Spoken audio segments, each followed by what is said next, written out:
Today, we will be discussing how to build a Qualtrics survey to address your research question. This video will walk you through the entire process from survey creation to distribution. Feel free to pause the video whenever necessary to follow along while creating your own Qualtrics survey. First, you must establish your research question. Your question should be phrased in the format, how does X affect Y given Z? Where X is the thing you are manipulating through your conditions. For example, interactivity, social media engagement, and medium. Y are your outcome or dependent variables, like self-esteem, interest in a given topic, or actions.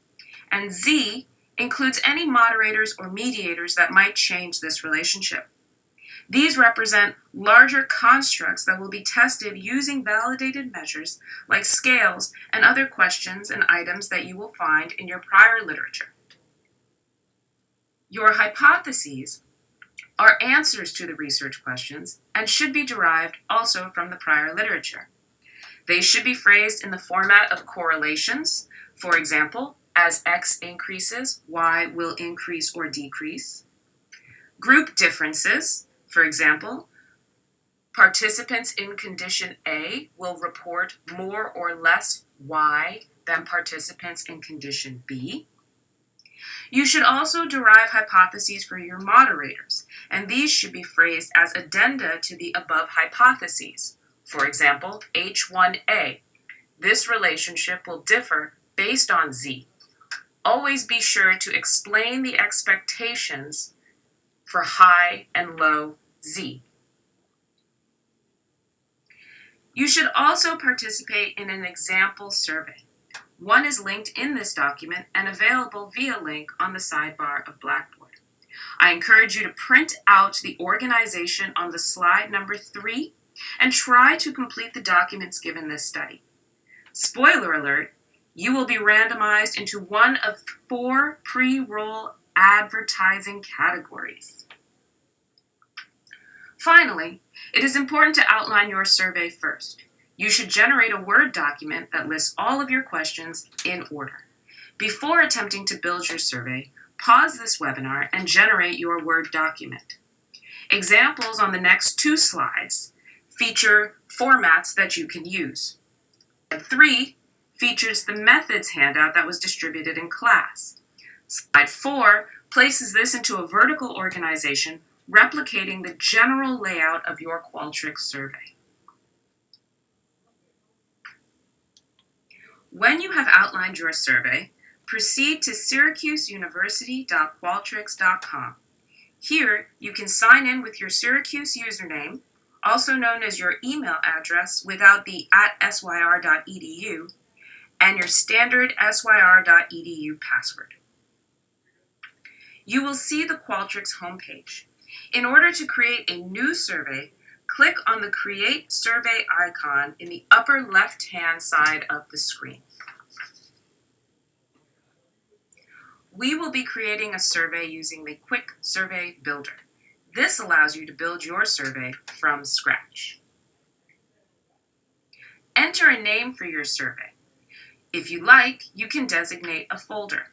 You do not have to worry about folders unless you have created multiple surveys that require greater organization. Once you have entered this information, click Create. This is your blank survey format. I highly recommend that you leave the default question block empty. You cannot move around or manipulate the default question block.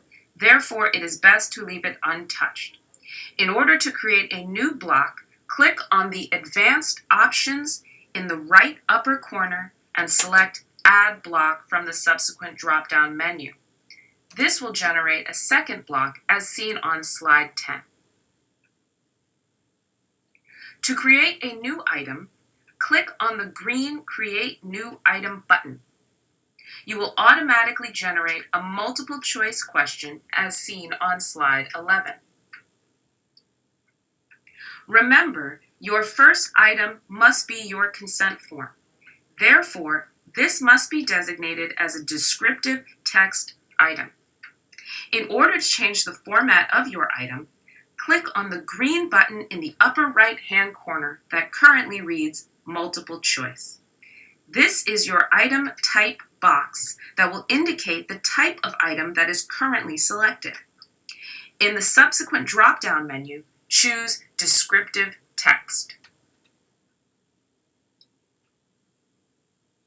Enter the text as approved by your professor. Examples of your consent form are available at the links in the document. After you have entered the information for your consent form, you will add another block for your pre-questions using the strategy available on slide number 9. With multiple blocks, it is beneficial to label your blocks for easy organization. In order to do this, click on the text labeled Block 1. Change that to Info or Consent. Then click on Block 2 text and change that to Pre-questions.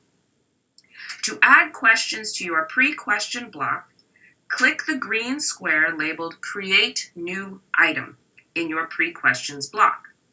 As mentioned before, this will automatically generate a multiple choice question. However, your very first question should always be age and in an open-ended fashion. Click on the item type box and change to text entry.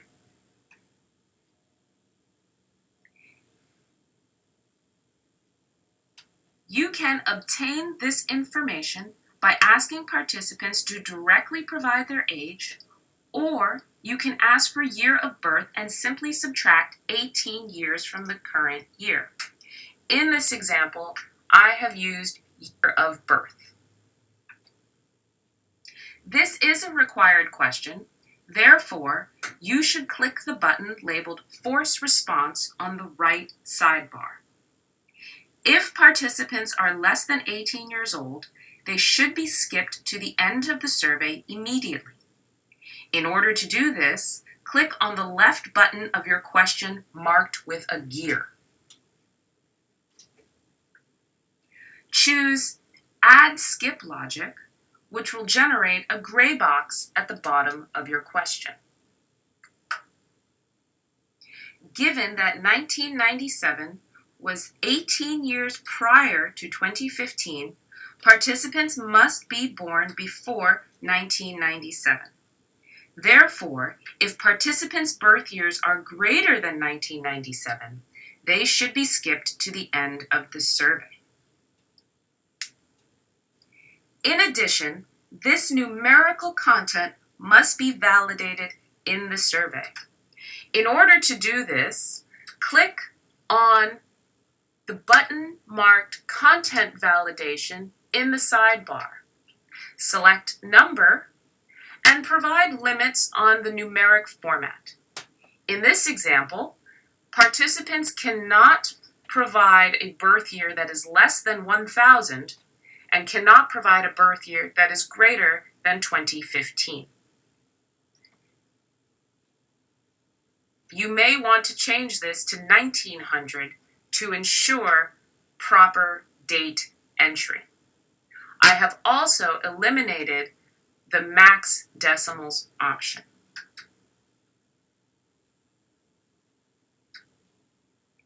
Other relevant demographic categories include gender, country of origin, race, as well as primary language. Gender is traditionally considered male or female. If you choose to be more inclusive, you can also add an other category with an available open-ended text box for your participants to enter whatever gender with which they identify. On slide 15, you can see how to add a text entry to a given multiple choice response. Simply click on the choice, which will generate a blue arrow drop-down box. Select Allow Text Entry. To learn more about how this other category is simultaneously progressive and inclusive, as well as offensive, sign up for my Race and Gender class, COM 346. You should also use this pre-questions block to include other possible moderators. We have already included some demographic moderators like age and gender. However, there are other individual differences that might explain your findings. I have included one simple question: how many hours a day on average do you spend with the following media? Create new items for each moderator that should be collected before the condition manipulation. Once you have completed your pre-question block, we can move on to your conditions, or your independent variables. Create a new block as outlined on slide 9. Label this block Conditions as demonstrated in slide 13, and create a new item within the block as outlined on slide 10. You will create one descriptive question text for each of your conditions as described in slide 11. You can embed photos, videos, screen grabs, text, or any other representation of your conditions as approved by the professor. To edit the question, click on the blue tab marked Rich Content Editor. This will provide a user-friendly interface as seen on the next slide. You can also easily manipulate the HTML source of your questions by clicking on the Source button at the top of this Embedded Editor window.